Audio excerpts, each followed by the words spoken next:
आज हम chapter 2 9th class का बहुपद पढ़ेंगे। सबसे पहले हम यहाँ पर समझेंगे बहुपद को। चलिए सबसे पहले हम बहुपद को समझ लेते हैं।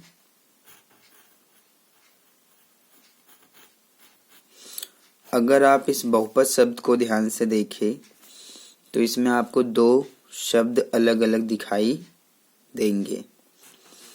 पहला शब्द मिलेगा आपको बहु प्लस दूसरा पद मिलेगा पद। तो इस प्रकार से आप बहु को देखेंगे तो इस बहु का मतलब होता है अनेक, और पद का मतलब यहाँ पर पद को ही कहा जाएगा। तो इस प्रकार से अगर आप बहुपद को देखें तो आप कह सकते हैं कि कोई भी जो व्यंजक होता है अगर वो अनेक पदों से मिलकर बना हुआ है तो इसे आप क्या कह सकते हैं, बहुपद कह सकते हैं। यहाँ पर आप ये जो पद होते हैं इसको समझने के लिए कोई भी जो पद होता है उसमें दो चीजें शामिल होती हैं, एक होता है चर और एक होता है अचर। बहु का मतलब तो अनेक आपको समझ आ गया। अब मैं बताता हूँ कि जो पद होते हैं, पद दो चीजों से मिलकर बने होते हैं। पहला होता है चर, दूसरा होता है अचर। तो इन दोनों को आप समझेंगे तभी आप पदों को बना पाएंगे। तो अगर आप चर की बात करेंगे तो चर क्या होते हैं? चर होते हैं अल्फाबेट्स, यानी कि जो वेरिएबल्स होते हैं वो एक्स, वाई, जेड, ए, बी, सी, डी, इस प्रकार से जो अल्फाबेट्स होते हैं उनको क्या बोला जाता है? चर बोला जाता है। और पहला नंबर चर आपको समझ आ गया। दूसरा आते हैं अचर। अचर संख्याओं को कहा जाता है, जो नंबर्स होते हैं 1, 2, 3, 4, 0 भी हो सकता है। अगर आप माइनस की भी संख्याएं लिख सकते हैं तो माइनस की भी संख्याएं लिख दीजिए। तो ये सब क्या होते हैं? अचर होते हैं। ठीक है, तो चर आपको समझ आ गया होगा, अचर समझ आ गया होगा। तो कोई भी जो पद बनता है वो चर और अचर दोनों से बनता है या फिर अलग अलग भी हो सकता है। चलिए हम पदों को बना के देखते हैं। पदों का जो निर्माण किया जाता है, पदों का निर्माण जो किया जाता है वो आप सिर्फ चर का प्रयोग करेंगे तब भी पद बन जाएंगे, केवल अचर का प्रयोग करेंगे तब भी पदों को बना सकते हैं, दोनों का ही प्रयोग करेंगे तब भी आपको पद बना सकते हैं। तो पहले हम बताते हैं जो पद हैं वो केवल चर वाले पद हैं। तो पहला पॉइंट हम लेते हैं चर वाले पद। चर वाले पद, तो अगर वो चर वाले पद होंगे तो वो यक्स हो सकता है, वाई हो सकता है, जेड हो सकता है, ए, बी, सी कुछ भी हो सकता है, वो सभी चर वाले पद हैं। ठीक है, अगर हम अचर वाले पद लेते हैं, अचर वाले पद, तो अचर वाले पदों में केवल आपके अचर होंगे बस, यानी कि 1 हो सकता है, 2 हो सकता है, -1 हो सकता है, -2 हो सकता है, 0 हो सकता है। इस प्रकार से ये अचर वाले पद हैं। ठीक है, तीसरा चर और अचर दोनों से मिलकर जो बने होते हैं उसको देख लेते हैं। चर और अचर दोनों से मिलकर बने पद। अब इसमें जो पद होंगे उसमें चर और अचर दोनों होंगे। मान लीजिए मैंने यहाँ से 2 ले लिया और यहाँ से x ले लिया, तो 2x अपने आप में एक पद है। यहाँ से मैंने -5 ले लिया और यहाँ से कोई भी एक चर ले लिया y, तो -5y, ये भी अपने आप में एक पद है। यहाँ से ले लेते हैं 10 और यहाँ से ले लेते हैं a, तो ये भी अपने आप में पद है। यहाँ से लेते हैं -4 और यहाँ से लेते हैं z, तो ये भी क्या है, पद है। तो ये आपको समझ में आ गया होगा कि जो पद बनते हैं वो केवल चर वाले भी हो सकते हैं, अचर वाले पद हो सकते हैं, या चर और अचर दोनों से मिलकर बने हुए पद भी हो सकते हैं। तो अब एक पद, द्विपद या त्रिपद, यानी कि अगर आपके पास में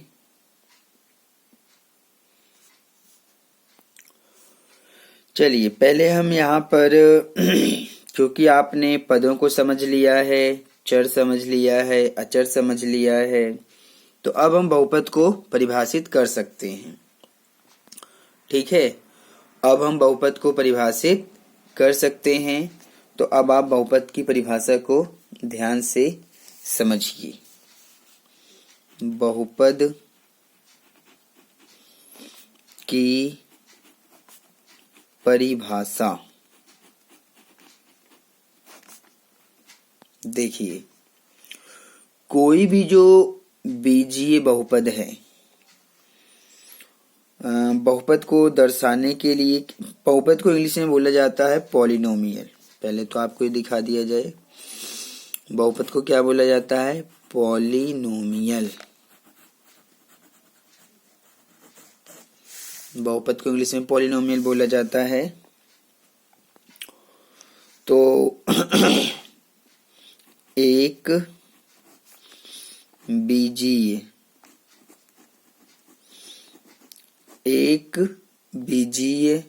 बहुपद जो होता है,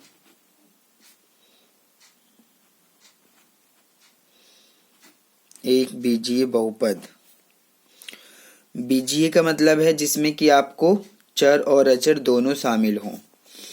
बीजीय का मतलब क्या हो जाएगा, जिसमें चर और अचर दोनों शामिल होते हैं, या आप बीजीय को बीजगणित भी कह सकते हैं, समझ सकते हैं।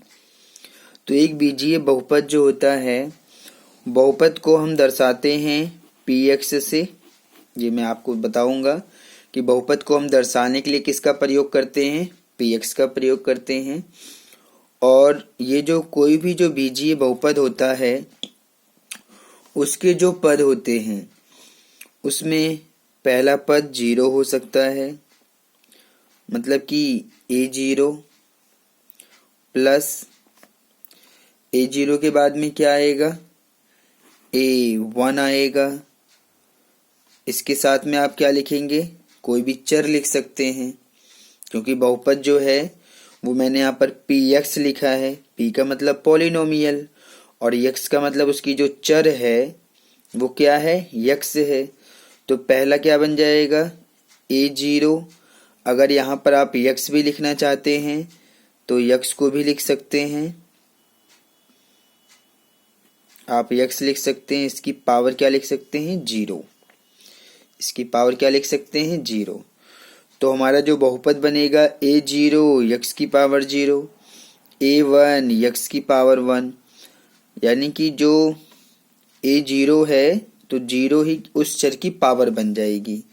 जब ये a1 होगा तो x की पावर 1 हो जाएगा, प्लस जब ये a2 होगा तो x की पावर 2 बन जाएगा, जब ये a3 होगा तो x की पावर 3 बन जाएगा।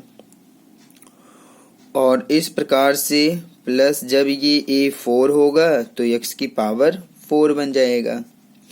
और प्लस डॉट डॉट डॉट ये चलता रहेगा। कब तक चलता रहेगा, ये जो a है, क्योंकि a0 a1 a2 a3 a4, तो ये जाएगा an तक जाएगा।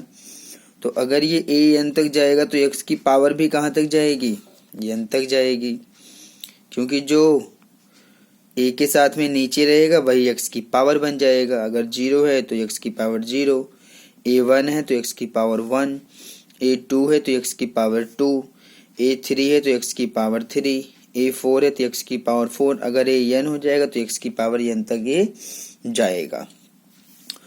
तो इस रूप के अब अगर आप इसको ध्यान से देखें तो px बराबर अगर A0 एक्स की पावर 0 प्लस A1 एक्स की पावर 1 प्लस A2 एक्स की पावर 2, A3 एक्स की पावर 3 प्लस A4 एक्स की power 4 plus dot dot dot plus AN x की पावर n के रूप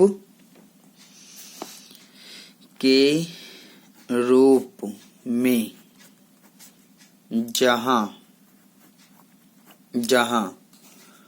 अगर इस रूप में आपको मिलेगा तो ये मैं बहुपद को परिभाषित कर रहा हूं, ध्यान से देखिएगा, के रूप में जहां ये जो A0 A1 A2 A3 A4 AN ये सब क्या हैं, वास्तविक संख्याएं हैं।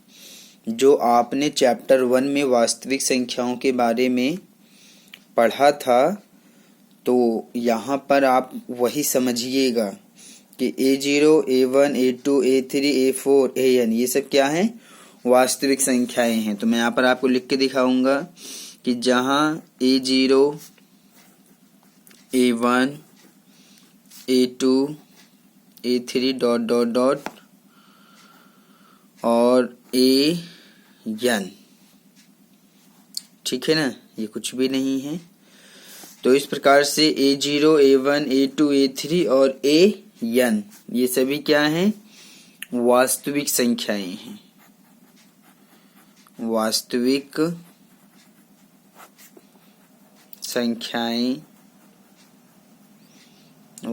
संख्याएं हैं, ठीक है। और अगर आप यहाँ पर ध्यान से देखें तो ये जो यक्स की घात है, यक्स की घात 0 है, यक्स की घात 1 है, यक्स की घात 2 है, यक्स की घात 3 है, यक्स की घात 4 है, यक्स की घात n है। तो ये जो n यहाँ पर आप यक्स की घात जो देख रहे हैं ये सभी क्या हैं, धनात्मक पूर्णांक हैं। यानी कि जो यक्स की घात है वो कैसी होनी चाहिए, धनात्मक होनी चाहिए। तो मैं यहाँ पर लिख देता हूं, और सभी यक्स की घात कैसी होनी चाहिए, ये धनात्मक यानी कि प्लस का होना चाहिए, धनात्मक पूर्णांक है। तो कहने का मतलब ये है कि A0 A1 A2 A3 A4 ये सब तो वास्तविक संख्याएं हो जाएंगी, और यक्स की जो घात है, यक्स की घात 0, यक्स की घात 1, यक्स की घात 2, यक्स की घात 3, यक्स की घात 4, यक्स की घात n ये सभी क्या हैं, ये सभी धनात्मक पूर्णांक हैं। यानी कि प्लस में ही हो सकती हैं, माइनस में, बटे में, फ्रैक्शन में कभी नहीं हो सकती हैं। हमेशा धनात्मक पूर्णांक होनी चाहिए, ठीक है। तो अगर इस प्रकार से आपको कोई बहुपद मिलता है तो आप उसको कहेंगे कि वो यक्स में बहुपद है।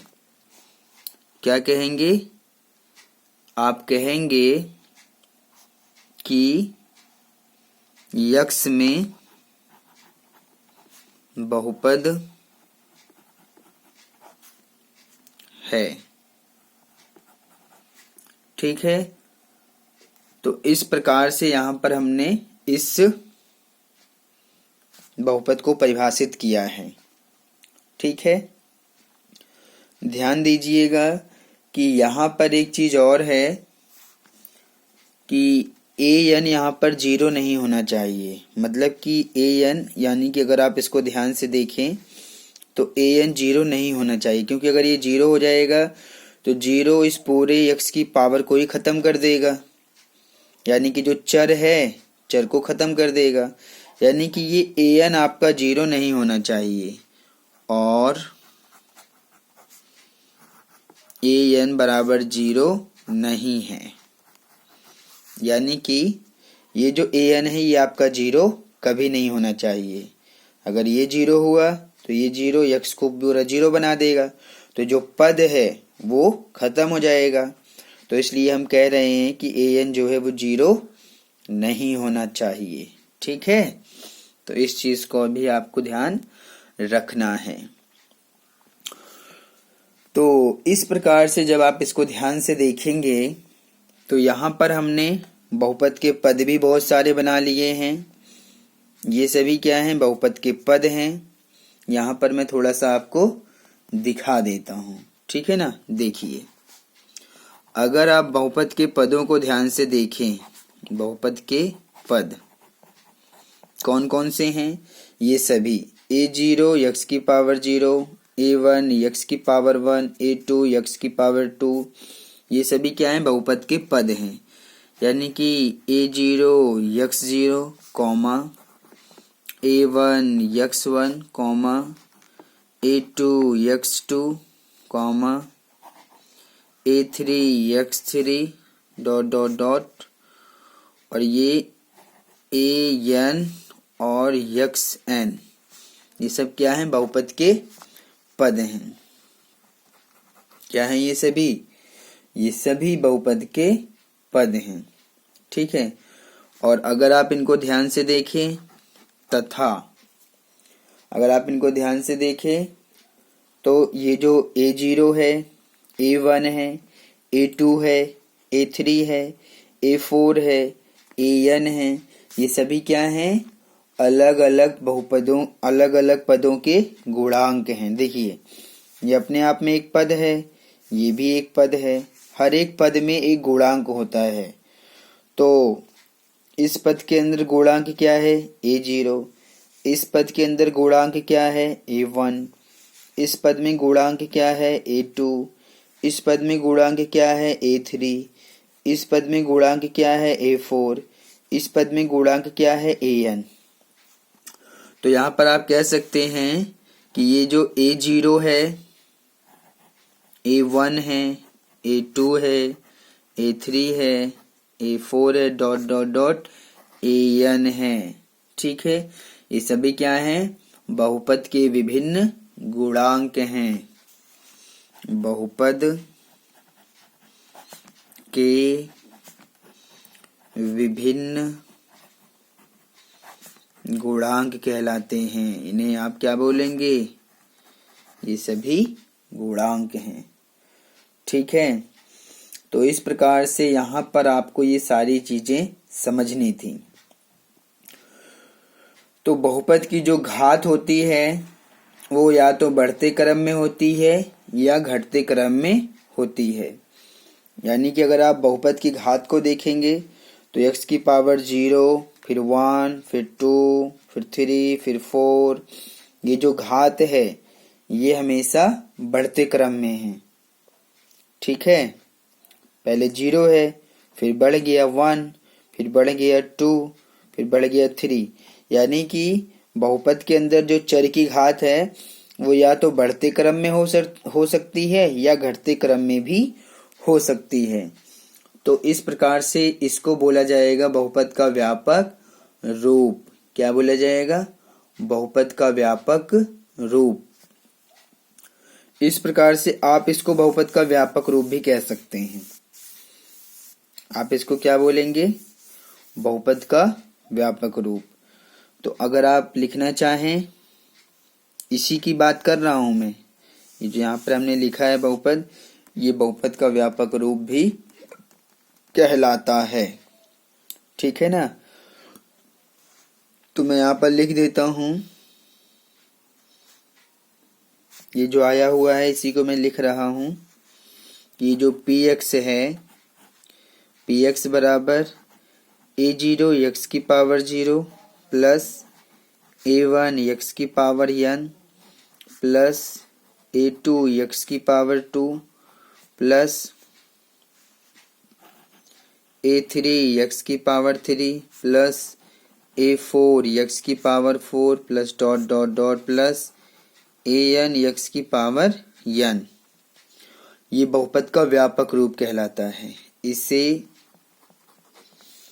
बहुपद का व्यापक रूप कहते हैं। इसे क्या बोला जाएगा? बहुपद का व्यापक रूप इसे कहते हैं। ठीक है, तो अगर ये बहुपद का व्यापक रूप है जहां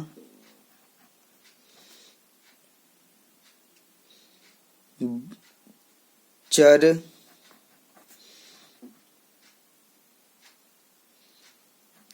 की घात बढ़ते या घटते क्रम में होते हैं। यानी कि व्यापक रूप में अगर आप ध्यान से देखेंगे तो जो चर की घात है वो या तो बढ़ते क्रम में होगा या घटते क्रम में होगा। ठीक है ना, तो ये सारी चीजें आपके समझ में अच्छे से आनी चाहिए। अभी हम बहुपदों के बहुत सारे एग्जाम्पल देखेंगे।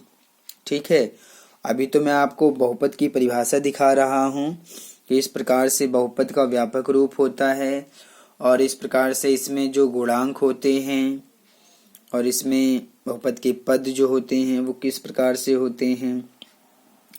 ठीक है ना, अगर आप बहुपद के एग्जाम्पल लिखना चाहते हैं तो मैं बहुपद के उदाहरण दिखाता हूँ। बहुपद के उदाहरण।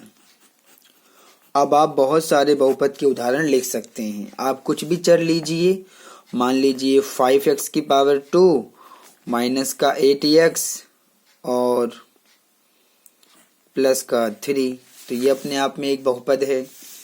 इसी प्रकार से 2x प्लस 5, ये भी अपने आप में एक बहुपद है। इसी प्रकार से 5x की पावर 3 माइनस 4x की पावर 2 प्लस का 2x और माइनस का 1, तो अपने आप में ये भी एक बहुपद है। ठीक है ना, चर आप कुछ भी ले सकते हैं। यहाँ तो ये सभी बहुपद चर x में हैं, चर y में बना के दिखाते हैं। मान लीजिए 8y की पावर 2 प्लस 5y प्लस 4, ये चर y में बहुपद है। ठीक है ना, तो बहुपदों के तो बहुत सारे उदाहरण हैं जो आप बना सकते हैं, इसमें आपको कोई प्रॉब्लम नहीं होगी। ठीक है ना, तो ये सारी चीजें हैं जो आपको अच्छे से समझना था। मैंने आपको सारी चीजें यहाँ पर समझाया है और ये सभी बीजीय व्यंजक कहलाते हैं। क्या कहलाते हैं? इन बहुपदों को आप क्या बोलेंगे? बीजीय व्यंजक। अब मैं यहाँ पर लिख देता हूं कि इन्हें बीजीय व्यंजक भी कहते हैं। इन्हें क्या कहा जाता है? बीजीय व्यंजक कहा जाता है। ठीक है, तो ये आपको अच्छे से दिमाग में रखना है। और ये जो बहुपद हैं वो हमेशा एक चर वाले बहुपद होते हैं, यानी कि यहाँ पर हम जो पढ़ेंगे वो एक चर वाले बहुपद पढ़ेंगे। क्या पढ़ेंगे? एक चर वाले बहुपद, यानी कि कोई भी जो बहुपद होगा उसके अंदर आप केवल एक ही चर देखेंगे। जैसे मान लीजिए हमने यहाँ पर एक बहुपद लिया 8x स्क्वायर माइनस का 2x प्लस 5, तो इसके अंदर ये एक बहुपद है। तो इस बहुपद के अंदर कितने चर हैं? चर तो एक ही है, x। ठीक है ना, या फिर वो बहुपद y में भी हो सकता है, 5y स्क्वायर प्लस का 3x माइनस का 2, ये भी एक चर वाला बहुपद है। सॉरी, ये y है, यहाँ पर x है, ये दो चर में हो जाएगा, इसको y बनाना पड़ेगा। यानी कि अगर बहुपद के अंदर केवल y है तो वो एक चर वाला कहलाएगा, y में बहुपद। ये भी एक चर वाला है लेकिन ये x में बहुपद है, ये भी एक चर वाला है लेकिन ये y में बहुपद है। तो कोई भी एक चर वाला बहुपद x में भी हो सकता है, y में हो सकता है, z में भी हो सकता है। ठीक है, पदों को लिखने के लिए यहाँ पर कौन से चिन्हों का प्रयोग किया जाता है? पदों को लिखने के लिए प्लस, माइनस, गुणा या फिर भाग। पदों को लिखने के लिए इन्हीं चिन्हों का प्रयोग किया जाता है। आप देख सकते हैं मैंने यहाँ माइनस का प्रयोग किया है, फिर प्लस का प्रयोग किया है। तो आप कह सकते हैं कि पदों को लिखने के लिए प्लस, माइनस, गुणा या भाग आदि चिन्हों का प्रयोग किया जाता है। यानी कि पदों को लिखने के लिए आप प्लस, माइनस, गुणा, भाग इन चिन्हों का प्रयोग करेंगे। ठीक है, तो इस प्रकार से यहाँ पर आप देख सकते हैं कोई भी जो बहुपद होगा वो किस प्रकार से होता है। चर की पावर आपको दिमाग में रखना है कि जो चर है वो हमेशा धनात्मक पूर्णांक होना चाहिए। मैं आपको धनात्मक पूर्णांक का मतलब दिखा देता हूँ कि धनात्मक पूर्णांक का मतलब है कि जो पावर है वो हमेशा 1, 2, 3, 4, 5 यही होनी चाहिए। माइनस में नहीं होनी चाहिए पावर, बटे में नहीं होनी चाहिए पावर, रूट में नहीं होनी चाहिए पावर। बस धनात्मक पूर्णांक कुछ भी हो सकता है। आप पावर 100 भी लगा देंगे तब भी कोई दिक्कत नहीं, पावर 1000 भी लगा देंगे तब भी कोई दिक्कत नहीं है, लेकिन पावर हमेशा धनात्मक होनी चाहिए। ठीक है, अगर आप शून्य की बात करें, 0, तो 0 क्या है? अचर। यह आपको दिमाग में रखना है कि अचर बहुपद, यानी कि 0 तो अपने आप में क्या है? एक अचर है। तो अचर बहुपद 0 को हम क्या बोलेंगे? 0 को बोलेंगे शून्य बहुपद। 0 को क्या कहते हैं? शून्य बहुपद कहते हैं। 0 को शून्य बहुपद कहा जाता है। ये कुछ चीजें हैं जो मैं आपको दिखा रहा हूँ, जो आपको अपने दिमाग में याद रखना है, क्योंकि मैं आपको सारी चीजें बता चुका हूँ। आपको मैंने गुणांक बता दिया है, इसकी जो घात है वो किस प्रकार से होनी चाहिए। फिर मैंने आपको यहाँ पर बहुपद दिखा दिया है। अब हम आगे बढ़ते हैं, बहुपदों के प्रकार को भी पढ़ेंगे। ठीक है, यानी कि अब हम आगे बढ़ते हैं और जो बहुपद के प्रकार हैं उसको पढ़ते हैं। ठीक है, बहुपद के प्रकार। बहुपद के प्रकार। ठीक है, तो आप यहाँ पर इसको ध्यान से समझें कि जो बहुपद के प्रकार हैं, बहुपद के प्रकार को हमने उसके घातांक, यानी कि जो चर की घात होती है उसके आधार पर बहुपदों के प्रकार को बांटा जाता है। यानी कि किस आधार पर बहुपद के प्रकार को बांटेंगे हम? चर के आधार पर, यानी कि घातांक के आधार पर। घातांक के आधार पर। घातांक का मतलब है कि पावर जो है, जो भी रहेगी उसके आधार पर बहुपदों का प्रकार बनाया जाता है। सबसे पहला जो आता है वो आता है रैखिक बहुपद। क्या आता है? रैखिक बहुपद आता है। सबसे पहले रैखिक बहुपद आता है। दूसरा आता है द्विघात बहुपद। क्या आता है? द्विघात बहुपद। तीसरा आता है त्रिघात बहुपद। त्रिघात बहुपद। चौथा अगर लेंगे आप तो आप कह सकते हैं चतुर्थ घात बहुपद। चतुर्थ घात बहुपद। अब क्योंकि मैंने आपको पहले ही बता दिया है कि घातांक के आधार पर अगर कोई बहुपद है और उस बहुपद में चर की घात 2 है तो आप बोलेंगे कि वो तो द्विघात बहुपद है। अगर चर की घात 3 है तो आप बोलेंगे वो त्रिघात बहुपद है।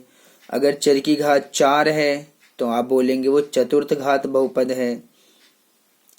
अगर वो चर की घात 1 है तो फिर आप कहेंगे वो तो रैखिक बहुपद है।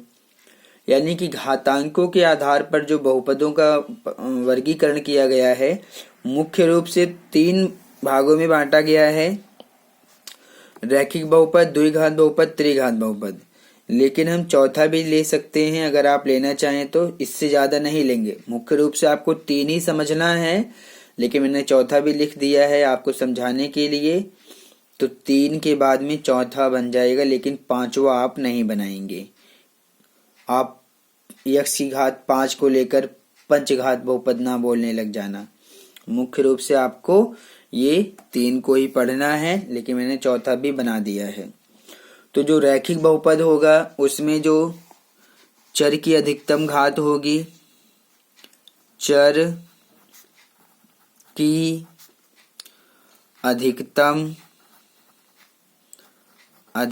घात, चर की अधिकतम घात 1 होनी चाहिए।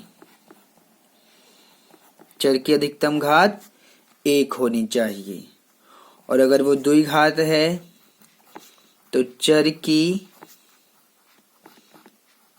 अधिकतम घात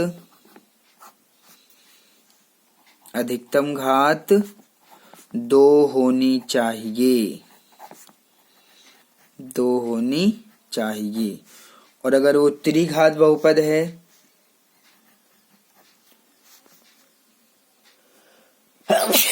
सॉरी, अगर चर की अधिकतम घात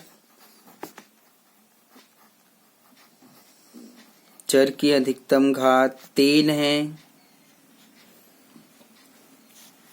चर की अधिकतम घात 3 होनी चाहिए, तब उसको हम क्या बोलेंगे? त्रिघात बहुपद बोलेंगे। और अगर चर की अधिकतम घात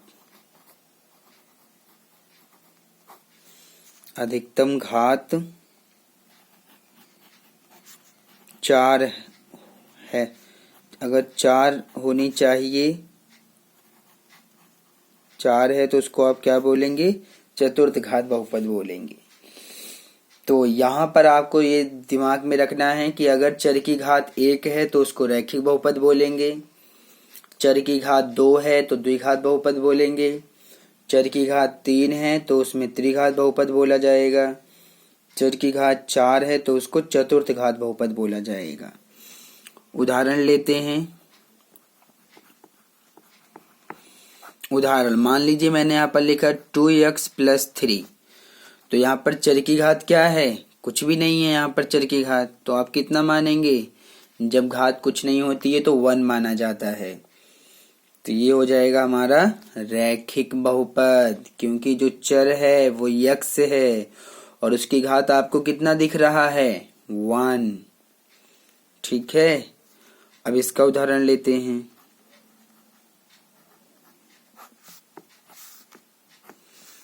अब आपने लिया 5x² माइनस का 3x प्लस का 2। तो इसके अंदर अधिकतम घात को देखना है, यानी कि यहाँ पर घात 1 भी है। जो चर है वो x है, उसकी घात 1 भी है, लेकिन आप अधिकतम घात को देखेंगे। चर की घात x की पावर 1 है, इससे हमारा मतलब नहीं है। सबसे बड़ी घात को देखिए इसके अंदर। तो सबसे बड़ी घात यहाँ पर 2 है, उससे छोटी 1 है, तो सबसे बड़ी पावर 2 है ना, तो इसलिए तो यहाँ पर लिखा गया है अधिकतम घात अगर 2 है तो उसको क्या बोला जाएगा, द्विघात बहुपद बोला जाएगा। अब इसका त्रिघात बहुपद का उदाहरण देखते हैं। त्रिघात बहुपद का जो उदाहरण होगा वो इस प्रकार से होगा 8x की पावर 3 प्लस 5x की पावर 2 प्लस का 3x माइनस का 1। तो इसके अंदर चर की पावर 1 भी है, 2 भी है, 3 भी है। तो सबसे बड़ी पावर कौन सी है, सबसे बड़ी पावर तो 3 है, तो इसलिए इसको क्या बोला जाएगा, त्रिघात बहुपद, क्योंकि आपको अधिकतम पावर पे ध्यान देना है, छोटी पावर से हमारा कोई मतलब नहीं है। तो अब इसका उदाहरण देखते हैं। उदाहरण 10x की पावर 4 प्लस 8x की power 3 minus 5x square plus का 2x और माइनस का 3। इसके अंदर ध्यान से देखिए चर की सबसे बड़ी पावर कितनी है, चर की सबसे बड़ी पावर यहाँ पर 4 है, पावर 1 भी है इसके अंदर, 2 भी है, 3 भी है, लेकिन सबसे बड़ी पावर अधिकतम घात तो 4 है। तो इस बहुपद को क्या बोला जाएगा, चतुर्थ घात बहुपद। तो क्या आपको समझ आया घातांकों के आधार पर बहुपद का वर्गीकरण हमने कैसे किया है। अगर चर की घात 1 है तो रैखिक बहुपद, चर की घात 2 है तो द्विघात बहुपद, चर की घात 3 है तो त्रिघात बहुपद, चर की घात 4 है तो चतुर्थ घात बहुपद। ठीक है, तो इस प्रकार से ये चीजें आपके समझ में अच्छे से आनी चाहिए, तभी आप यहाँ पर इसको समझ पाएंगे। एक और टॉपिक है बहुपद की घात। बहुपद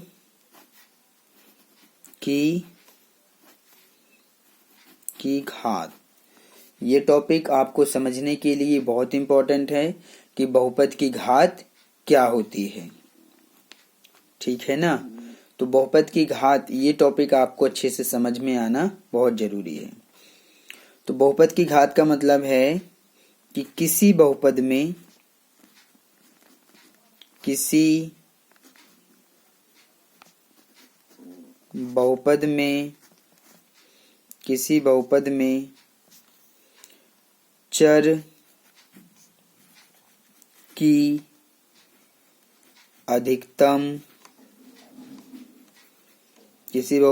चर की अधिकतम घात को बहुपद किसी बहुपद में चर की अधिकतम घात को बहुपद की घात कहते हैं। ठीक है, किसी बहुपद में चर की अधिकतम घात को बहुपद की घात कहते हैं। उदाहरण के लिए इसको उदाहरण से समझिए। उदाहरण के लिए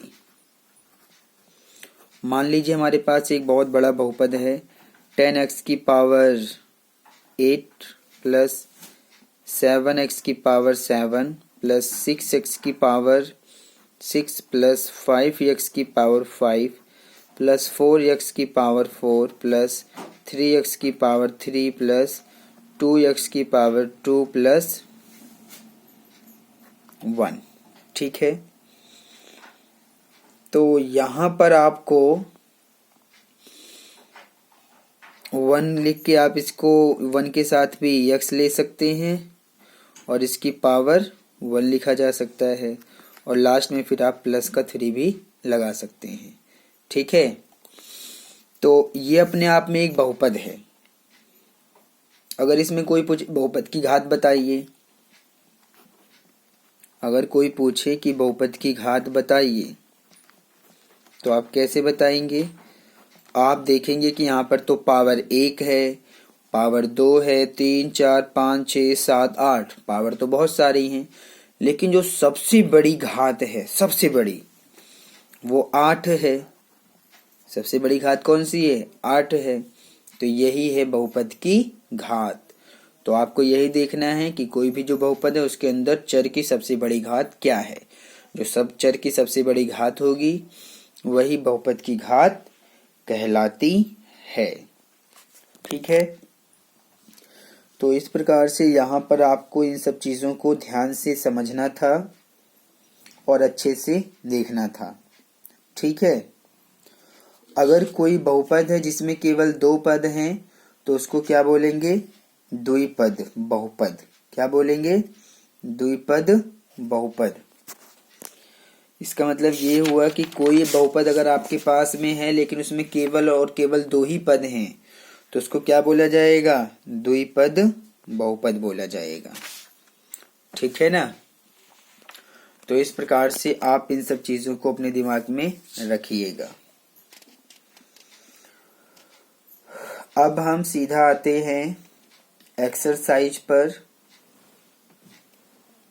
और एक्सरसाइज में जो क्वेश्चन है उसको सॉल्व करते हैं। चलिए,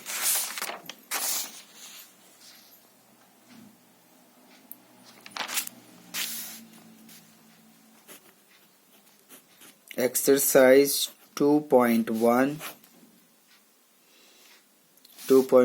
क्वेश्चन नंबर 1। पढ़िए क्या लिखा है। इसमें लिखा हुआ है, निम्नलिखित व्यंजकों में कौन कौन एक चर में बहुपद हैं और कौन कौन नहीं हैं? कारण के साथ अपने उत्तर दीजिए। तो चलिए हम इनको पहचान करते हैं और देखते हैं कौन कौन एक चर में बहुपद है और कौन कौन नहीं है। कारण के साथ हम उत्तर भी लिखेंगे। तो सबसे पहला पॉइंट लेते हैं। सबसे पहला पॉइंट दिया है 4x² माइनस 3x प्लस में 7। अगर आप इसको ध्यान से देखें तो इसमें चर क्या है? यक्स है। पावर क्या है? 2 है। ये तो सही है ना? तो आप लिखेंगे कि इसको आप लिखेंगे चर यक्स में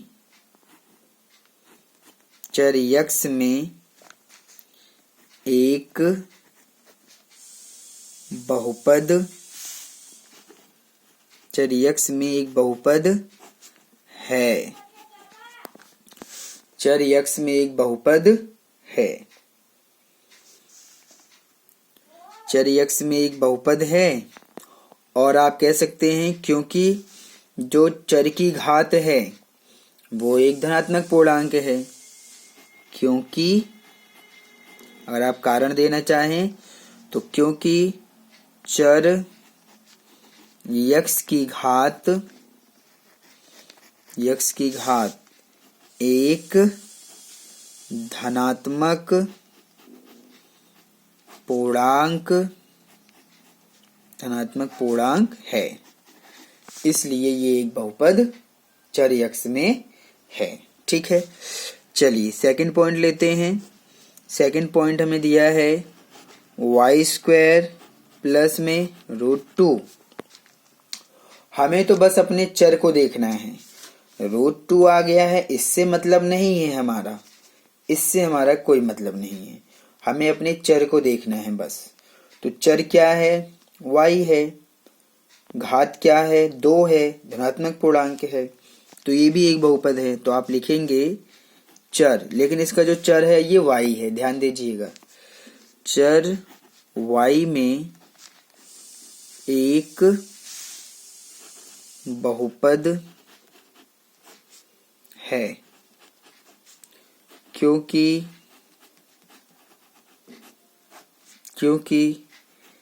चर y की घात एक धनात्मक पूर्णांक है। ठीक है, समझ आ गया? चलिए थर्ड पॉइंट लेते हैं। इसमें हमें दिया है 3 √t प्लस t √t। 2। यहां पर अगर आप इसको ध्यान से देखेंगे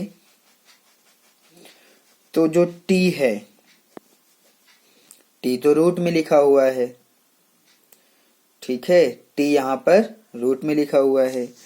अगर आप इसको ध्यान से देखेंगे तो अगर इस t के ऊपर से इस अंडर रूट को हटाया जाए तो ये लिखा जाएगा 3t की पावर 1/2, ठीक है, और प्लस, अब क्योंकि ये तो t बाहर है ये तो ऐसे ही लिखा जाएगा t रूट में 2, तो ये ऐसे बन गया। तो पावर इसकी देखेंगे तो ये तो 1/2 आ गया, धनात्मक पूर्णांक है ही नहीं, ये तो बटे में लिखा हुआ है पावर। तो इसका मतलब ये हुआ कि ये जो है चर t में बहुपद नहीं है, चर t में बहुपद नहीं है। तो आप बताएंगे कि चर t, क्योंकि यहाँ पर जो चर है वो t है, t में एक बहुपद नहीं है, नहीं है, क्योंकि चर t की घात, चर t की घात एक धनात्मक पूर्णांक नहीं है, एक धनात्मक पूर्णांक नहीं है ये, इसलिए आप कहेंगे कि ये एक बहुपद नहीं है, ठीक है। अब आप 4th पॉइंट लीजिए, y प्लस 2/y, ठीक है। अगर आप इसको ध्यान से देखेंगे तो ये बराबर किसके हो जाएगा, आप इसको ध्यान से देखिएगा, बात को समझने का प्रयास करें। अगर आप इसको ध्यान से देखें तो ये लिखा जाएगा y प्लस में, इसको आप लिख सकते हैं 2 गुणा में 1/y, ठीक है। तो अब ये बन जाएगा हमारा y प्लस 2 गुणा, और ये जो 1/y है, अगर इस y को मैं ऊपर ले जाऊंगा, इस y को अगर मैं ऊपर ले जाऊंगा तो ये y की जो पावर है यहाँ पर 1 है, कुछ भी पावर नहीं होती तो 1 माना जाता है। ध्यान से मेरी बात को समझिएगा, y की पावर जब कुछ नहीं होती है ना तो आप उसको 1 मानेंगे, लेकिन जब ये y की पावर 1, अभी तो ये 1 में y लिखा हुआ है, जब मैं इसको ऊपर ले जाऊंगा यानी कि 1 को नीचे करूंगा, y को ऊपर ले जाऊंगा तो ये y की पावर -1 बन जाएगा, यानी कि जो इसकी पावर है वो माइनस में आ जाएगी। तो अब ये क्या बन गया, अब ये बन गया है y प्लस 2 की गुणा, आप y की पावर -1 में करिए तो 2y की पावर -1, अब ये ऐसे बन गया है, यानी कि जो घात है वो धनात्मक पूर्णांक नहीं है। ये थोड़ा सा आपको समझ होनी चाहिए कि ये जो है इस रूप में लिखा जा सकता है। तो जब 1 में y की पावर 1 को आप ऊपर ले जाएंगे, y की पावर 1 को जब आप ऊपर ले जाएंगे तो ये माइनस में चला जाएगा पावर, तो इसका मतलब ये y प्लस 2y की पावर -1 है। जब 2 की गुणा आप जब आप 2 की गुणा y की पावर -1 में करेंगे तो वो ऐसे बन जाएगा। तो यहाँ पर जो चर की पावर है वो तो -1 है, धनात्मक पूर्णांक है ही नहीं, तो इसका मतलब ये बहुपद नहीं है। तो आप लिखेंगे कि चर y में एक बहुपद नहीं है। कारण बताइए, क्योंकि चर y की घात एक धनात्मक पूर्णांक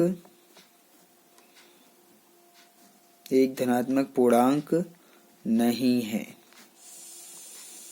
क्या नहीं है, चर y की घात एक धनात्मक पूर्णांक नहीं है, इसलिए ऐसा हुआ। ठीक है, आगे चलें। अब हम आते हैं 5th पॉइंट के ऊपर। आप इन पॉइंट्स को ध्यान से देख लीजिएगा। मैं इन्हीं पॉइंट्स को बता रहा हूं कि इनमें से कौन कौन बहुपद है और कौन नहीं है, और है तो क्यों है, और नहीं है तो क्यों नहीं है। मैं कारण भी लिख रहा हूं, आप इसको ध्यान से समझने का प्रयास कीजिए। लास्ट पॉइंट बचा है, 5th पॉइंट लेते हैं। x की पावर 10 प्लस y की पावर 3 और प्लस t की पावर 50। अगर आप इसको ध्यान से देखेंगे तो यहाँ पर जो चर है वो 3 अलग अलग चर हैं, यानी कि x, y और t। पावर भी धनात्मक पूर्णांक है, तो इसको तो हमें बहुपद कहना पड़ेगा, क्योंकि पावर जो है, जो घात है, वो एक धनात्मक पूर्णांक है। 10 है, 3 है, 50 है। लेकिन एक चर में तो ये बहुपद नहीं है, क्योंकि इसमें 3 चर आ गए हैं। तो आप बता देंगे यहां पर कि चरों x, y, t में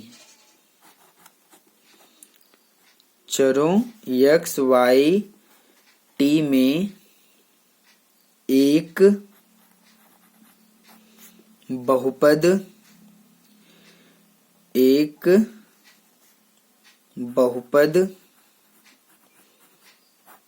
बहुपद है। ठीक है, क्योंकि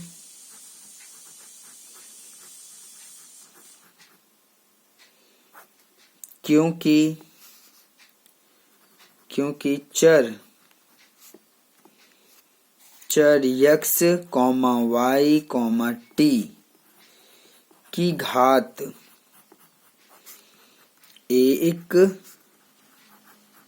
धनात्मक पूर्णांक है। ठीक है, तो चरों x, y, t में एक बहुपद है, क्योंकि चर x, y, t की घात एक धनात्मक पूर्णांक है। तो इस प्रकार से अगर आप इस क्वेश्चन नंबर 1 को समझेंगे और करेंगे तो आपको अच्छे से समझ में आ जाएगा। इसी प्रकार से ये आपको करना है। अब हम आते हैं क्वेश्चन नंबर 2 पे। चलिए देखते हैं क्वेश्चन नंबर 2 में क्या लिखा है। क्वेश्चन नंबर 2 में कह रहा है कि निम्नलिखित में से प्रत्येक में x स्क्वायर का गुणांक लिखिए। तो अब हमें यहाँ पर x स्क्वायर का गुणांक लिखना है। चलिए यहाँ पर हम इन सभी में x स्क्वायर का गुणांक लिख देते हैं, जो कि बहुत ही इजी है। बहुत इजी है इसको करना। आप इसको समझने का प्रयास करें तो आपको सब समझ में आ जाएगा। x स्क्वायर का गुणांक लिखना है, तो मैं फर्स्ट पॉइंट लेता हूं, और इसमें हमें जो बहुपद दिया हुआ है उसको मैं लिख रहा हूं। इसमें दिया है 2 प्लस में x स्क्वायर और फिर प्लस में x। ठीक है, और कह रहा है कि x स्क्वायर का गुणांक लिखिए। तो x स्क्वायर का जो गुणांक आएगा,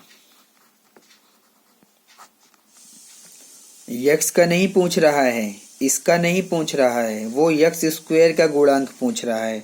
तो यहाँ पर तो कोई संख्या नहीं है, तो आप क्या मानेंगे? 1 मानेंगे। तो x स्क्वायर के साथ में जो संख्या है वही तो उसका गुणांक है, तो x स्क्वायर का गुणांक कितना आ जाएगा? 1 आ जाएगा। ठीक है, चलिए दूसरा लेते हैं। दूसरा हमें दिया है 2 माइनस x स्क्वायर, फिर प्लस में x की पावर 3। एक बार देख लेते हैं, यही है। हाँ ठीक है, यही है। तो जब आप यहाँ पर x स्क्वायर का गुणांक लिखेंगे तो x स्क्वायर का गुणांक देखिए ये रहा x की पावर 3 का। अगर इसका पूछता तो हम इसके साथ वाली संख्या लिखते, जो कि यहाँ पर कुछ नहीं है, तो 1 माना जाएगा। ठीक है, तो x की पावर 3 का गुणांक 1 आएगा, ध्यान रखिएगा, ठीक है। अगर इसका पूछेगा तो आप इसका बताइएगा, लेकिन वो एक्स स्क्वायर का पूछ रहा है, तो एक्स स्क्वायर यहाँ पर है, इसके साथ तो कोई संख्या नहीं है, तो आप 1 लिखेंगे। यानी कि एक्स स्क्वायर के साथ में जो संख्या है वो 1 है, लेकिन इसका जो चिन्ह है ना माइनस का, उसको भी लिखा जाएगा। यानी कि एक्स स्क्वायर का गुणांक क्या मिल जाएगा, माइनस का 1। क्या मिलेगा, माइनस का 1 मिल जाएगा, ठीक है, ध्यान रखिएगा। थर्ड पॉइंट पे आते हैं। थर्ड पॉइंट दिया है हमें पाई बटे में 2 एक्स स्क्वायर प्लस में एक्स, ठीक है, ये दिया है, कॉमा, हमें एक्स स्क्वायर का गुणांक लिखना है, तो आप लिखेंगे एक्स स्क्वायर का गुणांक बराबर, तो लिखिए एक्स स्क्वायर का गुणांक, तो एक्स स्क्वायर ये रहा, इसके साथ में क्या है, पाई बटे 2, यही इसका गुणांक माना जाएगा। एक्स स्क्वायर के साथ में क्या है, पाई बटे में 2, तो यही इसका गुणांक है। फोर्थ लेते हैं। फोर्थ दिया हुआ है √2 एक्स माइनस 1, बस यही दिया है। इसमें भी एक्स स्क्वायर का गुणांक लिखिए, तो एक्स स्क्वायर का गुणांक जब आप लिखने जाएंगे तो आप देखेंगे कि इसके अंदर तो एक्स स्क्वायर ही नहीं है, एक्स की पावर 1 है, एक्स की पावर 1 है, लेकिन एक्स स्क्वायर आप बताइए मुझे कहाँ है, इसके अंदर नहीं है। तो जब एक्स की पावर 2 ही नहीं है इस बहुपद के अंदर, तो एक्स स्क्वायर के गुणांक कहाँ से लिखेंगे, नहीं लिख पाएंगे। तो आप क्या बता देंगे कि यहाँ पर एक्स स्क्वायर का गुणांक 0 है, क्योंकि इसके अंदर जो चर है एक्स स्क्वायर वो है ही नहीं, ठीक है। तो इस प्रकार से हमारा क्वेश्चन नंबर 2 भी कंप्लीट हो गया। अब हम आते हैं क्वेश्चन नंबर 3 के ऊपर। क्वेश्चन नंबर 3 के ऊपर आते हैं।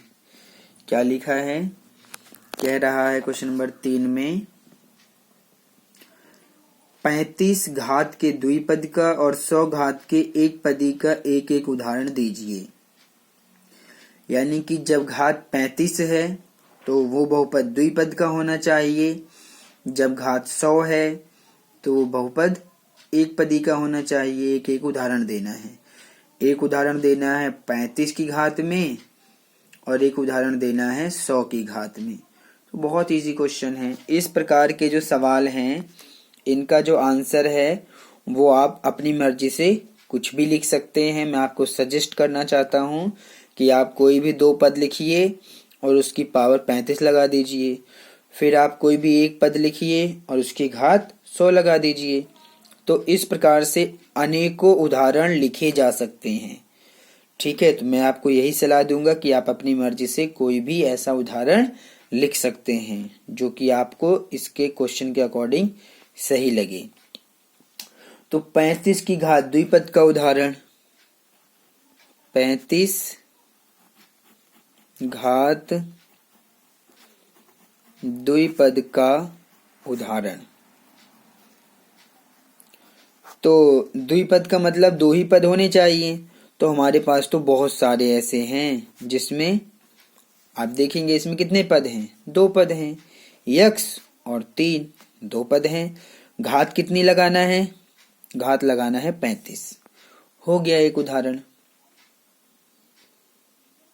एक उदाहरण हो गया। आप इसके अलावा कुछ भी लिख सकते हैं, आपकी जो भी इच्छा करे।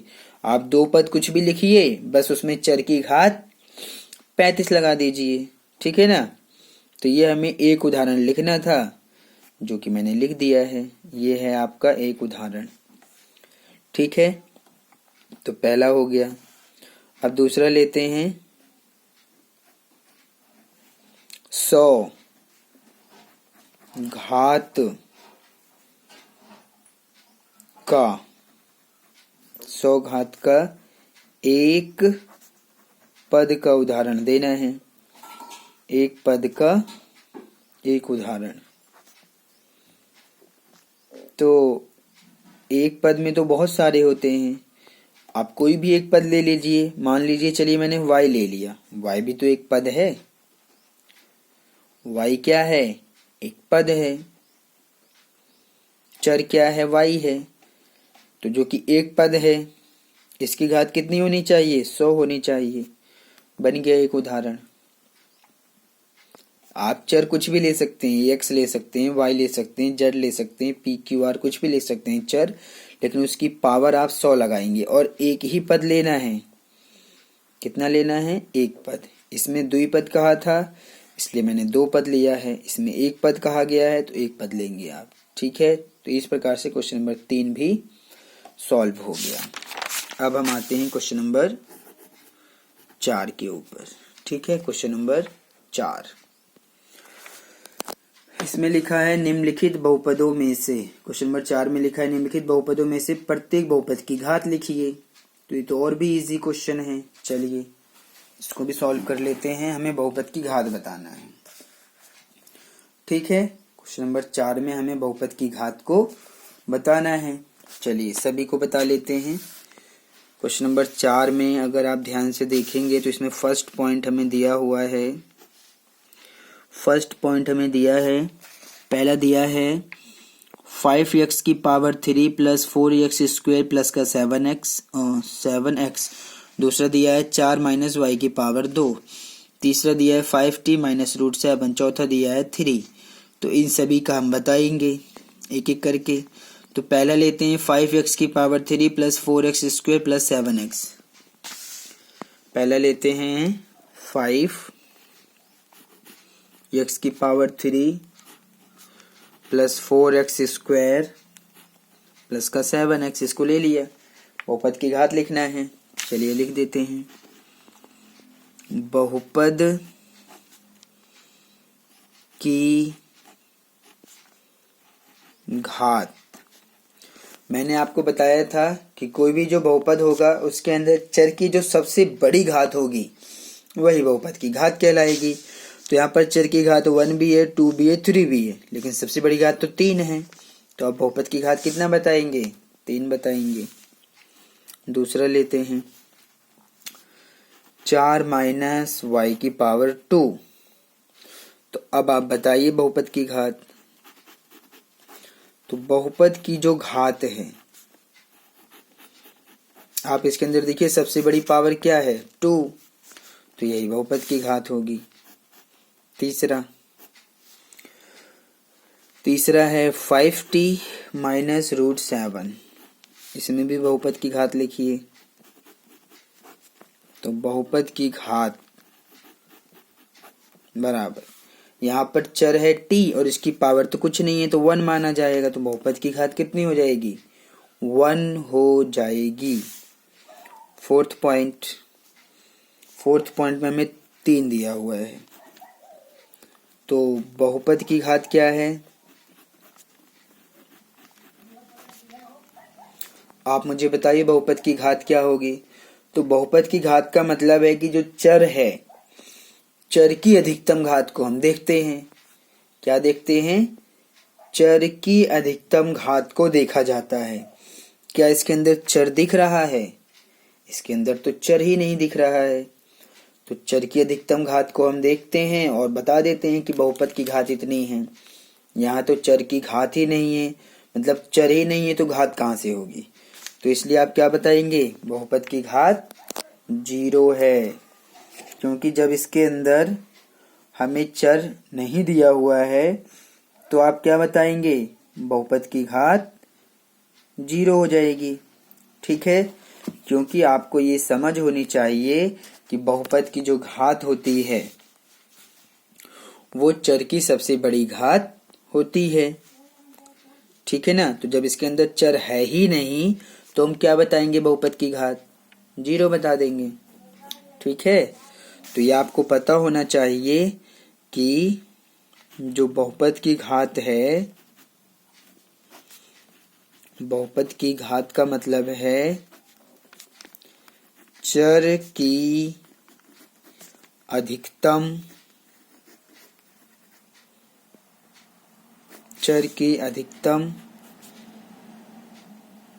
घात, तो चर की अधिकतम घात को बहुपद की घात बोलते हैं। तो यहाँ पर चर की अधिकतम घात चर ही नहीं है, तो बहुपद की घात कहाँ से होगी, नहीं हो पाएगी। ठीक है ना, तो इसको अपने दिमाग में आप रखिएगा। ठीक है, तो इस प्रकार से हमारा क्वेश्चन नंबर 4 भी कंप्लीट हो गया। अब हम आते हैं क्वेश्चन नंबर 5 के ऊपर।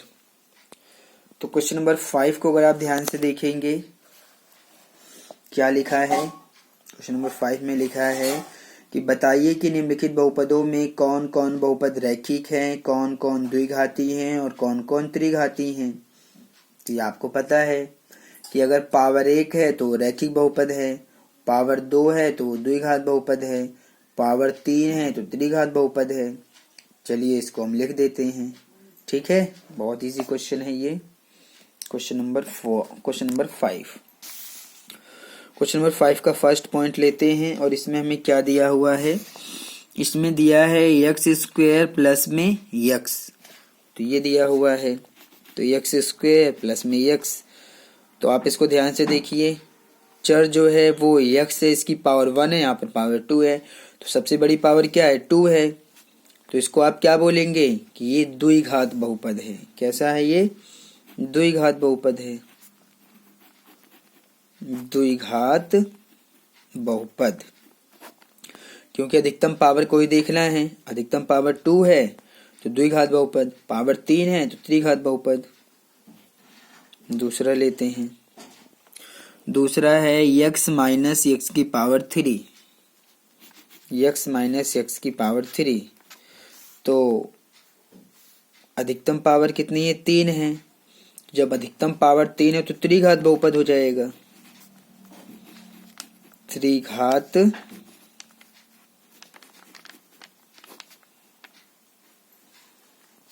त्रिघात बहुपद हो गया। ठीक है, अब हम चलते हैं थर्ड पॉइंट पे। अब है y plus Y square plus 4, y plus Y square plus 4। तो चर की सबसे बड़ी पावर क्या है, यहाँ पर कुछ नहीं, 1 मान लीजिए। सबसे बड़ी पावर तो 2 है, तो ये द्विघात बहुपद हो जाएगा, द्विघात बहुपद। ठीक है, फोर्थ पॉइंट लेते हैं 1 प्लस एक्स। फोर्थ पॉइंट में हमें दिया है 1 प्लस एक्स, इसकी अधिकतम पावर क्या है, 1 है। तो आप क्या बताएंगे, पावर अगर 1 है तो उसको रैखिक बहुपद बोलते हैं, रैखिक बहुपद। ठीक है, फोर्थ के बाद फिफ्थ पॉइंट पे आते हैं, ये है 3t। फिफ्थ पॉइंट में क्या है, 3t। तो t की अधिकतम पावर 1 है, तो क्या रहेगा, ये रैखिक बहुपद रहेगा।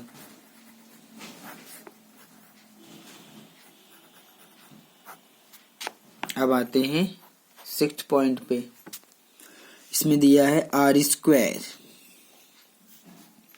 तो अगर ये आर स्क्वायर लिखा है तो चर की पावर अधिकतम क्या है, 2 है, तो द्विघात बहुपद है, द्विघात बहुपद। एक लास्ट पॉइंट है सेवंथ में, इसमें दिया है 7x की पावर 3, 7x की पावर 3। तो अधिकतम पावर क्या है, 3 है, तो आप क्या बताएंगे, त्रिघात बहुपद। तो इस प्रकार से हमने यहाँ पर बहुपदों का वर्गीकरण कर दिया कि कौन से बहुपद रैखिक हैं, कौन से द्विघात हैं, कौन सा त्रिघात है। ऐसा करना बहुत आसान था। इस प्रकार से यहाँ पर हमने पहले बेसिक के ऊपर बात किया। आपको ये बेसिक चीज़ें अपने दिमाग में रखना है और फिर उसके बाद मैंने एक्सरसाइज 2.1 को भी कंप्लीट सॉल्व कर दिया है। अगर आप इसका अभ्यास करेंगे तो आपको अच्छे से समझ में आ जाएगा। ठीक है, अब हम एक चीज़ और था हमारा जो मुझे आपको बताना है